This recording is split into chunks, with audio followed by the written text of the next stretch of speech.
Computers have come a long way, from humble beginnings made of wood and light bulbs to what we have today, a vast network of computers, and a lifestyle that makes them almost a necessity. But what makes all this tick? What is inside the computer that makes it do exactly what it does as fast as it does it? That'd be the CPU.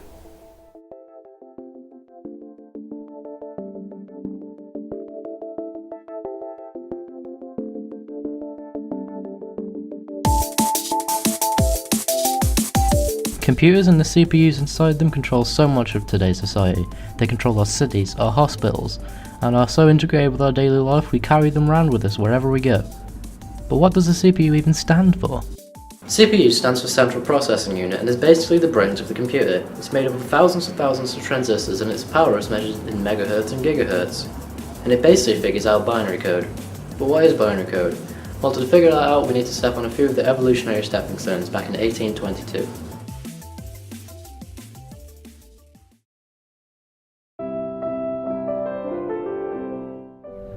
Here in 1822, computers have been around for years, in the form of people performing calculations and figuring out tables of information for companies and naval timetables for navigation. But it would be one man, Charles Babbage, who would come up with an idea that would go on to change the world forever. He thought that if machinery could do physical tasks, then surely a machine could be built to do mental tasks too. This idea would be the first inkling of the automatic computer, as from there Babbage went on to design the difference engine, a machine that could compute mathematical data. But it didn't really go anywhere from there for a while, as the machine would take too long to operate and a human could calculate the maths much faster. But technology was advancing, as a year later in 1823 a chemist named John Jacob Berzelius would discover silicon, a material that is currently used as a material to create the modern CPU. But we are getting ahead of ourselves. Next we are heading to the 1930s.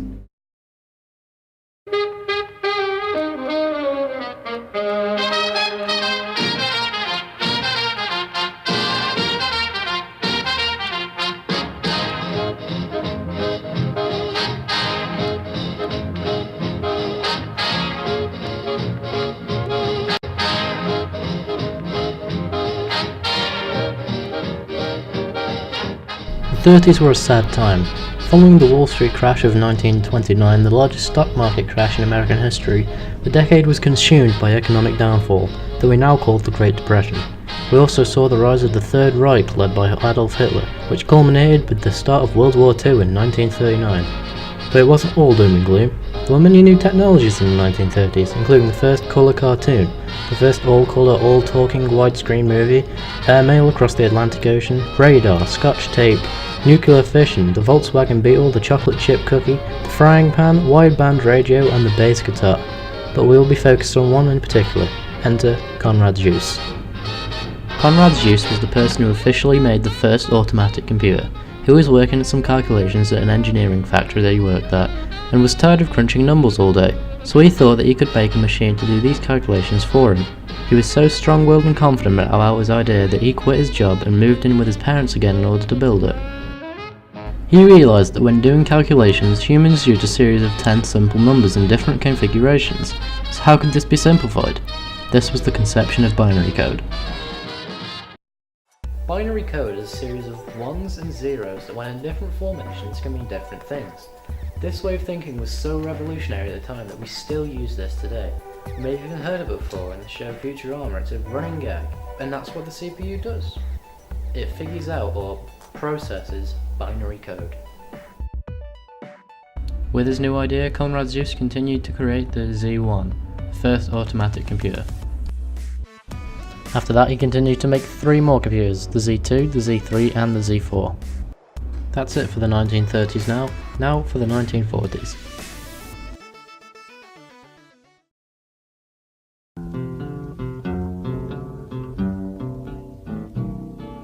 I don't want to set the world on fire.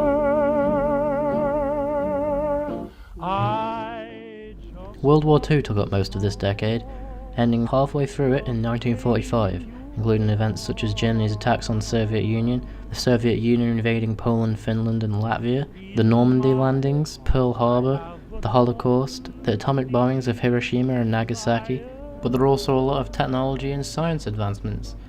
including the development of radar, ballistic missiles, jet aircraft, the invention of the Jeep, the Slinky, the microwave oven, the invention of Velcro, Tupperware and Frisbees, the invention of hydraulic fracturing, the development of quantum theory and nuclear physics, the development of game theory and cryptography, and the development of radiocarbon dating. But when it comes specifically to our topic at hand, one of the biggest developments in computer technology happened in these years, the ENIAC.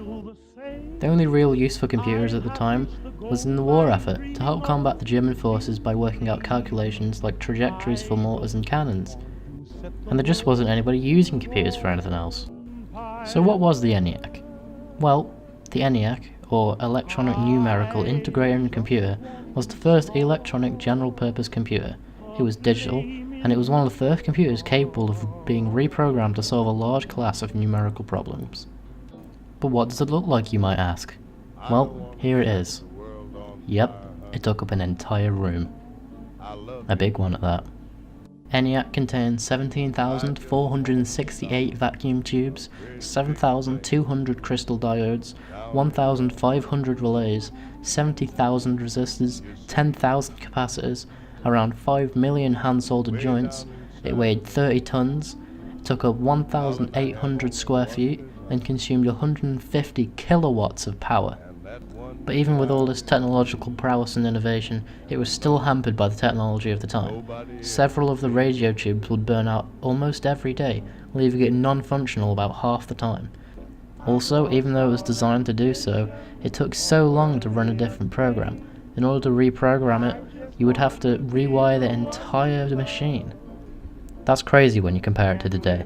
How do you change a program now? You just move your mouse and double click.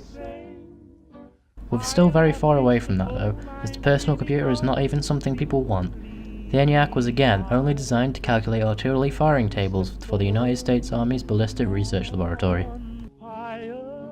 We are so far away from the personal computer that at the time it was said that the US would only ever need 8 computers. 8! Try and think of how many are in the US now.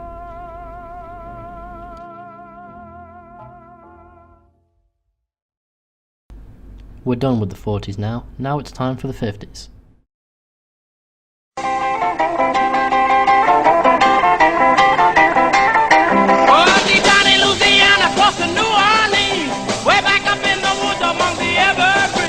The world was changing rapidly in the 50s. The Cold War, the Korean War, the Vietnam War, the Cuban Revolution.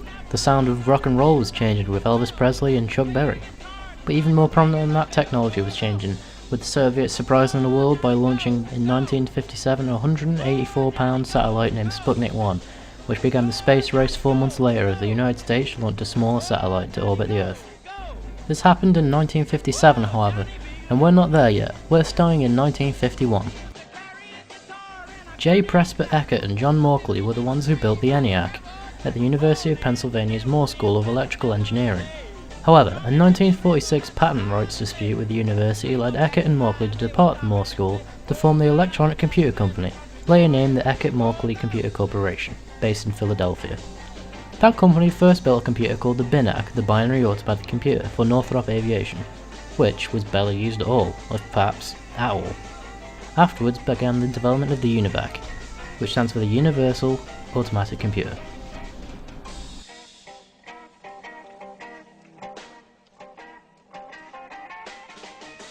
The UNIVAC was heralded as the first general-purpose computer for commercial use. Although, when we say commercial use, we mean for companies, not for somebody at home. I mean, look at it. Do you really think somebody at home would have all of that? However, the acceptance of computers was still lagging quite behind.